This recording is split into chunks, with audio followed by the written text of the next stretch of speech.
You're listening to the Franchise Freedom Podcast with Giuseppe Grammatico.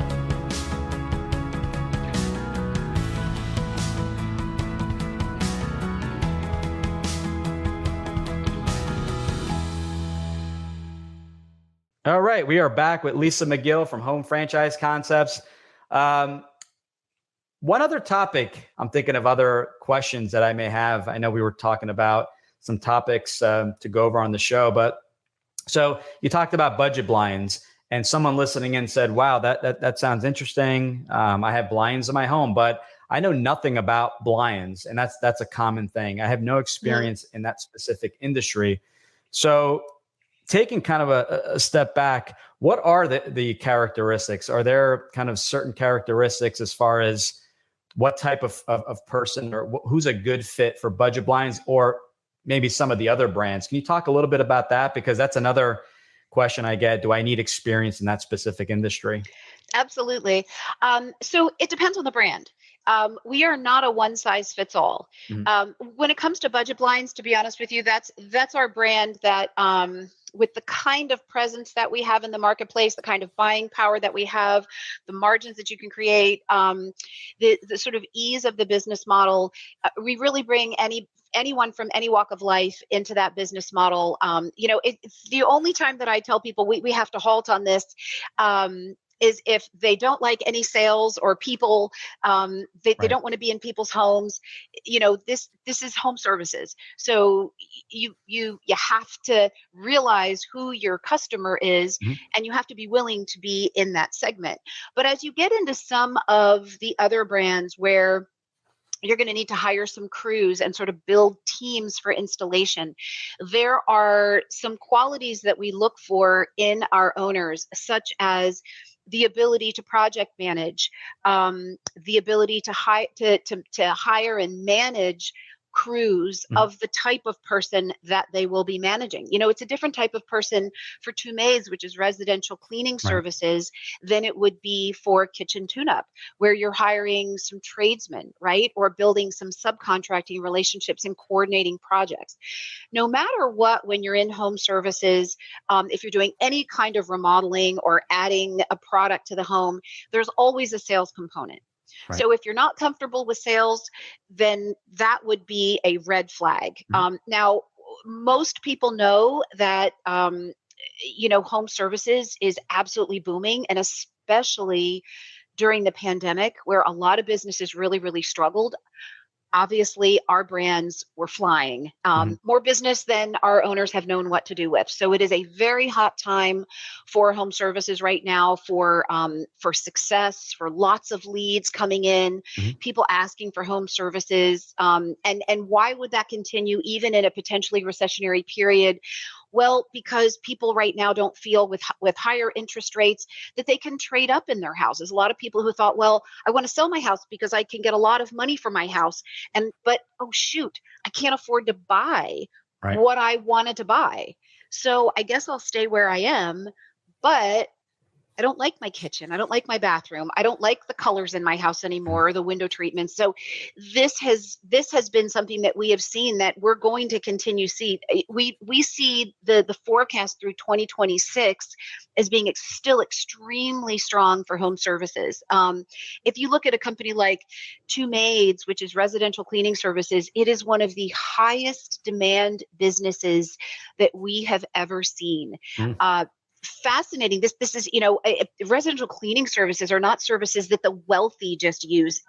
It's actually the hot spot is your young, dual income working family with young kids who they don't want to, they don't want to spend their weekends cleaning their home. So lead generation and demand for the services within our businesses, it just continues to be so strong and is forecasted to continue to be strong. So, but when we're looking at the different models, we have to consider what are the components of the model and what are the skill sets that are required to really knock it out of the park in that particular business. And we have to figure that out with our owners. And I will tell you that we decline people.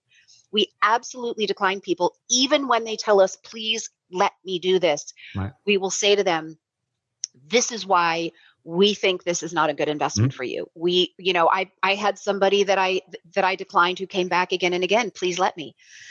I said, trust me, you're I know what I'm doing, right? You're giving them a reason, which is, Yeah. this is not a rejection letter. Like, all right, well, you didn't pass the test. It's really, this isn't a good fit based off of skill set. Yes, Yeah. you like the opportunity, but how sustainable is this going to be? You hate Right. sales.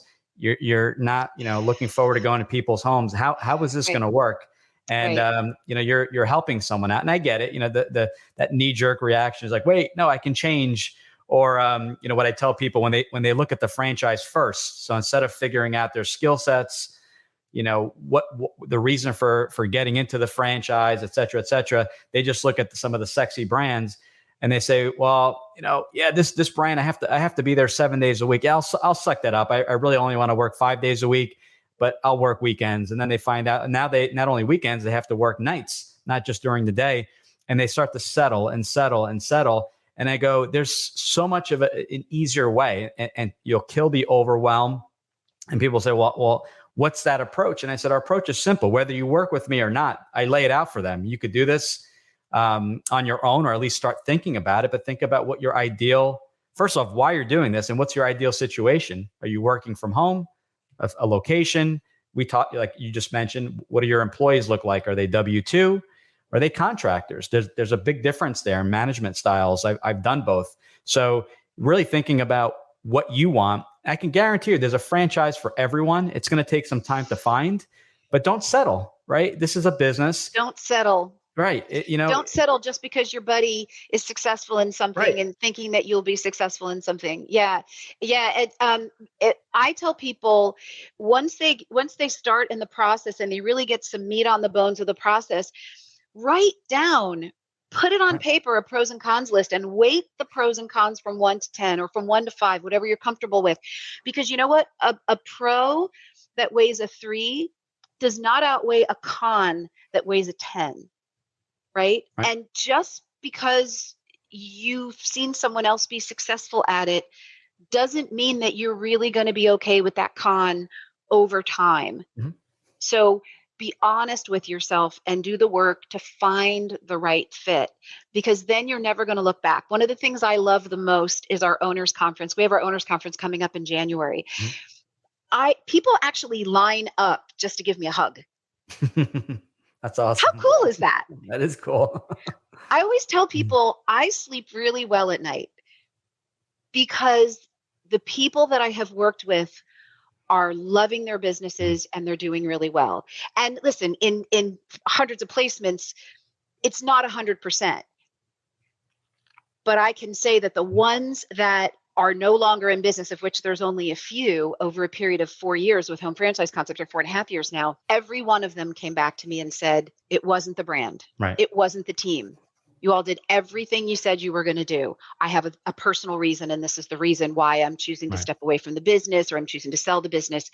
Like I said, I sleep very, very well at night. We're not selling 15 packs and things that, that are just big, real estate deals. Responsible franchising, responsible growth, right-sized territories, bite off the right amount that you can chew. And it's different for different owners. Some people it's perfect to buy a 1 territory franchise and then to expand later. Some people, 2 territories is better. I've had a few where 3 territories was just right, but it has to be a specific situation. And the answer to that is not just because you have the money.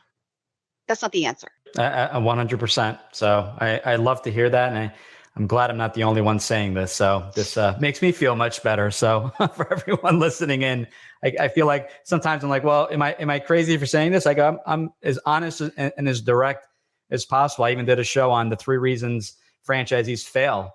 And people are like, why would you put that out there? And number one, and I said, because it's honest. I want people to make that right decision. But my number one reason was, of the 3, was not following the system. If you're, everything checks off the boxes. If you have no intention of following the system, don't buy a franchise. That's what you're buying. You're buying that infrastructure, the system, the training. They figure it out via trial and error. That's the advantage of a franchise. So, I tell people that, and they go, that's interesting. And then we talk about, being undercapitalized and the list goes on. So, but that's having the big too one. Big of an appetite for territory. Right. Buying, I right. always Just tell biting people off more too much. territories does not equal more profitability. Right. Exactly. It's nice Yeah. to lock in that larger territory, but let's see how things go. Yeah. Yeah. You can always add on a complementary brand. It Right. doesn't have to be the whole state. So Yeah, I agree. And some people get, I think, overly excited. So it's nice to have it's those true. conversations and find the true reason. Maybe it's fear of missing out, fear of, their Yes. territory maybe being sold. So I think when you talk about the other options, well, budget blinds could sell out, but we can also, you're in the, homeowner's home, you can uh, upsell them on residential cleaning with two maids, and that list goes on. So there are other options. And I think by giving them the options and educating them, it brings down that anxiety level, and it puts together that plan. What do the next 1, 2, 3 years look like? And putting together that plan and constantly having those conversations with you, those check-in calls to make sure things are going smoothly and Hmm. where they want to be. So Hmm. what I'm sure we can talk for hours as topics are coming up, and this is perfect because it does cover a lot of the questions I get on a daily, weekly basis. What else haven't we talked about? Whether it be franchising or people looking into franchising.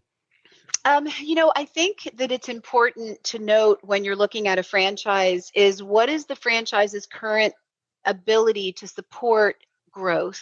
Mm, Um, as you get into business, you're going to need help mhm. and you're going to need support.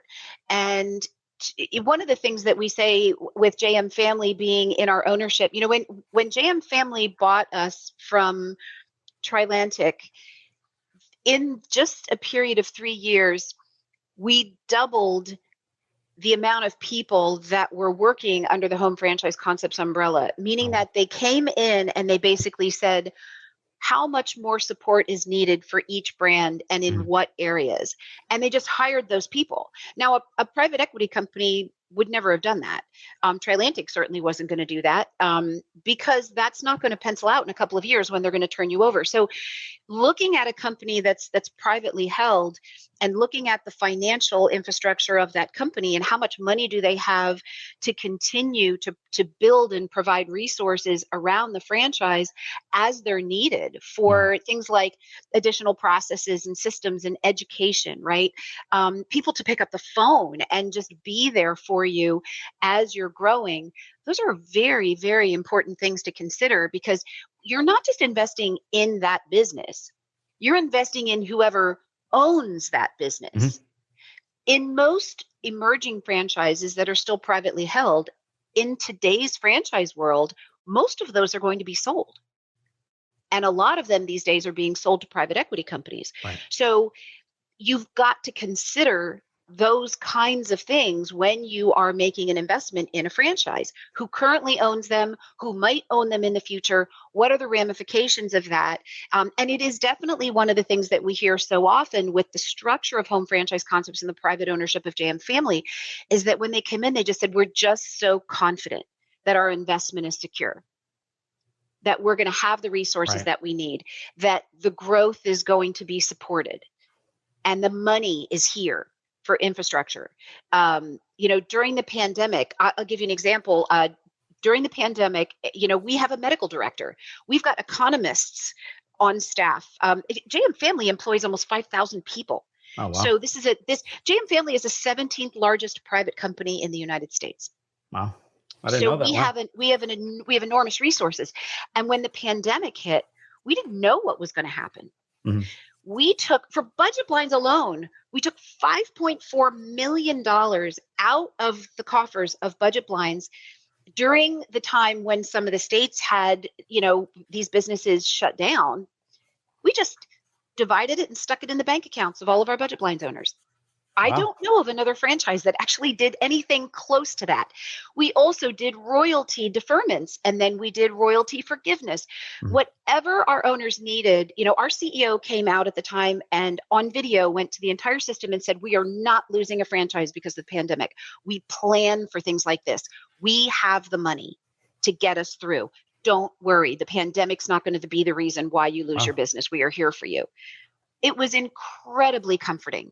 And I can tell you that, of the several thousand, units that we have across 9 brands, the ownership was just so relieved because they were afraid that they wouldn't make it. And that what would happen if the franchise can't afford to support them through this time? But we could. That's huge. I did not know that. So that is big. And that's actually, it's funny you mentioned that, because when we talk about the questions, they're always asking people, families I'm working with, what questions should I be asking? And I said, well, a lot of the questions, and you have questions, concerns, you want to make sure those are addressed. But at the end of the day, this is that going back, long-term relationships, sustainability. Do you feel like the brand will support you? What's in place? But we added that because of COVID. What did the brand do during COVID to truly support their franchisees? And maybe it wasn't a credit per se, but they shifted gears and they added a revenue stream, or they brought from in-person to virtual, whatever it was. Asking that. So that's another layer of questions. What did you do during COVID? And, what is the growth plan? How do you plan on supporting us? Because it is a long-term, any franchise can get up and running, but you want to be doing well, 1, 2, 5, 10 years from now. So what does that all look like? Are there additional revenue streams? What kind of money are you reinvesting in the franchises? Those are important questions. And so I've had someone come back to me saying, well, I feel bad asking. And I said, well, why do you feel bad? This is just like any investment. You just want a clear path. And maybe it's, things change and there's pivots, and we get all that, but you want to have that comfort level in the franchisor. And that's really what it comes down to. Do you have faith that the franchisor will support you, train you, back you up, and really help you grow within the business? And if the answer is yes, well, that's potentially a really good reason to move forward with the brand. Yeah. Something that comes up frequently also, Giuseppe, is that with this sort of common movement for franchises to hire outside sales organizations to sell their franchises, some of the people who are looking at franchises, when they get to us, they say, well, aren't you just going to give me a sales webinar and tell me why I should buy this? And we just don't do that. We don't. We have webinars, Sure. but I don't sit with a PowerPoint and say, okay, on our first call, buckle up for half an hour because I'm going to tell you why you should buy this franchise. As a matter of fact, I tell my clients, if you ever feel like I'm selling you a franchise, I want you to call me out on it, because the job that I'm going to give to you in our process together is that I want you to sell me on why you think this is what you want to do. And when we get to that point where your passion meets my passion for my belief in our company, which is definitely going to come across, you're going to hear my passion about what I believe is potentially a great fit for you, right? And why the organization is so successful, and that and that it's wonderful to invest in. But I need to hear from you why you think you're going to be successful at this. And I often ask when they say, well, I've narrowed it down to 2 brands, your brand and another brand. And I say, okay, why is my brand making the cut? Right. Why? I want to know why. And I love what they tell me. They're being thoughtful then, right? They're not just listening to me and ask them questions and saying, yes, no, yes, no, right?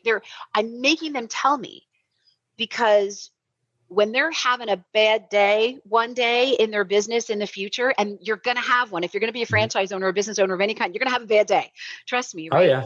You're going to go back to the foundation of all the reasons why you invested in this franchise. And there have to be a lot of good reasons, right? Sure. You have to have enough knowledge and education getting into a franchise to really go back to those things and say, okay, I invested in this and this is the reason. I believe in myself and this is the reason. I have this skill set that I know is a good match for this. Yeah, I've had a bad day, but I have all the resources, and I personally have everything it takes for this business, or they would not have let me sign those documents. I love that, because, I love hearing that, because at the end of the day, when we make an introduction to Lisa, we're not on the calls. So sometimes we don't hear those. We get some feedback, but it's really reassuring that the business is run this way. And when, for anyone that thinks that just, hey, let me just throw money at it and any franchise will accept me.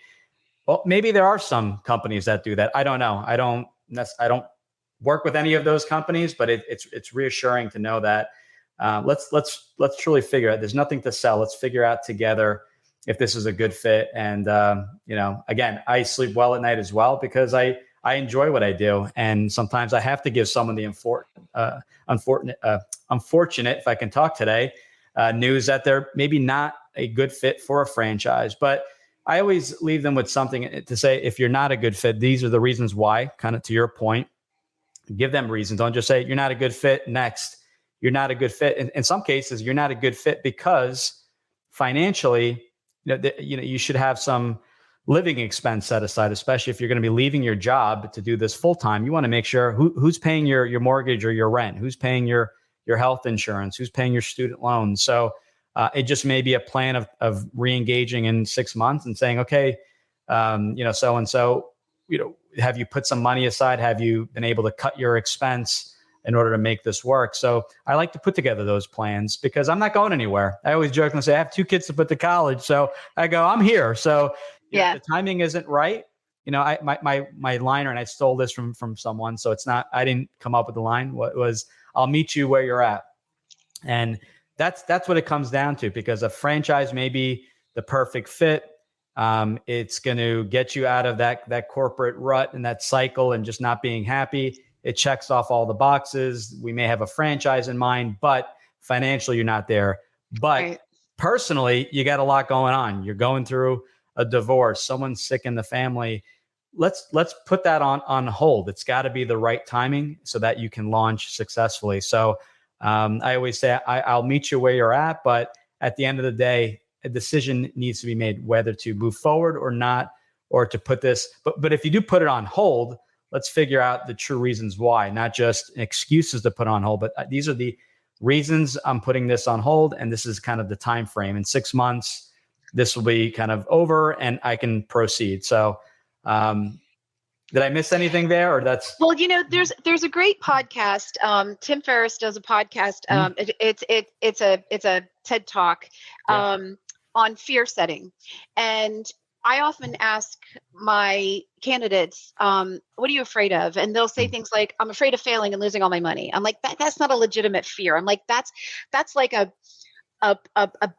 big idea that has no legs. I'm like, let's talk about, so what would you actually have to do in order to fail at this and to lose all of your money?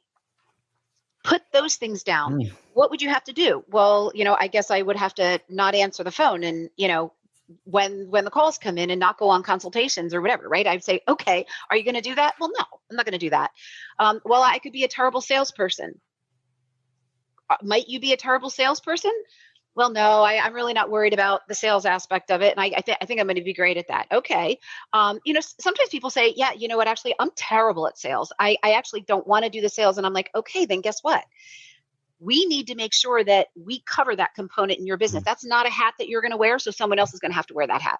You're going to wear this hat. So that hat has to be covered. But if you break down your fears of what would you have to do to blow it, you realize that those steps that you'd have to do to blow it, for anyone who's really a competent business person, they're not going to screw those things up. Right.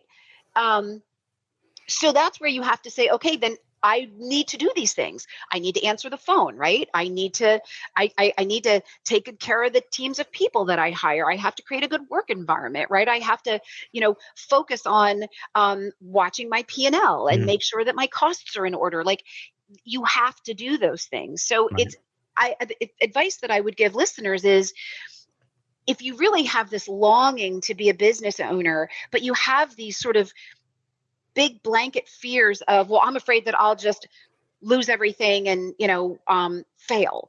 That's not a legitimate fear. That is just like it's something it's just like a smoke screen. Figure out what business you might be interested in, and then determine, would I screw up those things in the elements of the day-to-day business that I'd have to screw up in order to fail at this. And if there's, 300 other owners in this system that are doing it successfully, will I not be able to be one of them? Will I be the guy or the gal that doesn't do what these other people have done? That's it. It's important to really understand what the steps are in a business to make it go. And are you willing to execute those steps? And if you're not willing to execute those steps, then maybe business ownership isn't for you. And Giuseppe, you and I both have people that we go through the process and they realize that this job that they hate isn't so bad after all. When they realize what it would take to be a business owner, right? That they have to be in charge of a lot more things. And then they realize, I don't think I want to do that because I don't think I'm going to be good at it. And then we've kind of reached our goal, right? Is to say, well, your job's not so bad, is it?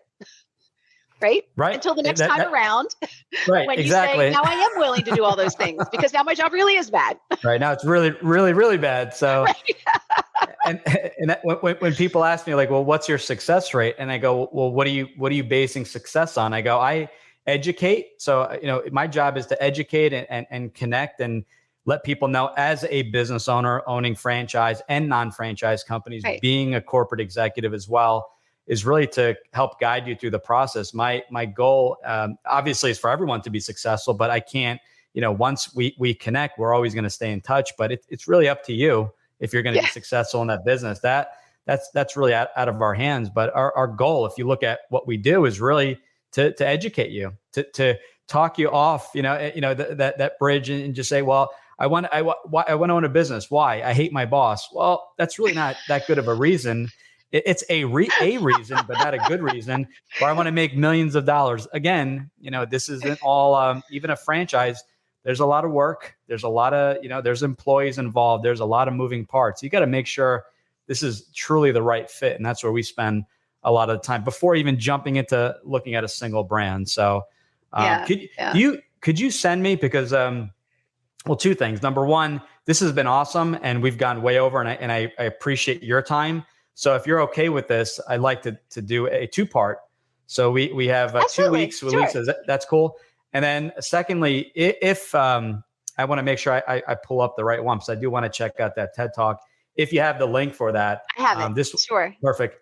This will probably go out hopefully right before Christmas. So it'll be our gift to everyone. It'll be a 2-part episode on what are we calling it? Responsible franchising, part 1 and part 2. I like that. That saves me to get creative and figure out a good title. I think that this nails it. So we'll include that link.